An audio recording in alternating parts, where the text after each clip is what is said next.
payg'ambarlarning tushlari haq. Rasululloh sollallohu alayhi vasallam mana shu azobi qabrda turgan, qabrdagi azobni ba'zi turlarini quyidagi hadisda siz bilan bizga bayon qiladi. Rasululloh shuni aytib berar ekan, tunda ikki kishi meni oldimga kelganini ko'rdim. U ikkisi meni qo'limdan ushlab, keng bir yerga olib chiqdilar. Bir kishi o'tirganida, ikkinchi kishi uni yonida temirdan bo'lgan ilmoq bilan turar edi. O'tirgan kishi chalqamcha yotdi, ustida turgan kishi qo'lidagi temir bilan haligi kishini yonboshlatib turib, og'ziga temirni tiqdi, quloqning oldigacha tortib yirdi. So'ngra ikkinchi tomonga yonboshlatib turib, sog' tomoniga solib, uni ham yirdi. Ikkinchi tomonni yirar ekan, birinchi tomonda asl holatiga kelib qolar edi. So'ngra yana bu tomonga boshlab, birinchi tomonni yirardi. Mana shu holat qiyomatgacha davom etadi Rasululloh.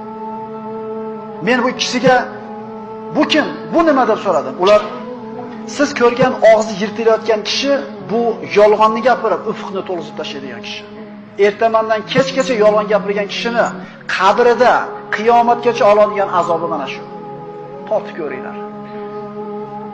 Temir bilan emas, qo'l bilan tortib ko'ringlar nima bo'lar ekan. Kim deb ko'ringlar bir joylarda, bir hiynani sayib ko'ringlar nima bo'lar ekan. Endi qiyomatgacha. Bu dunyodagi azob har qancha og'ir bo'lsin, bitta o'lsangiz qutulasiz.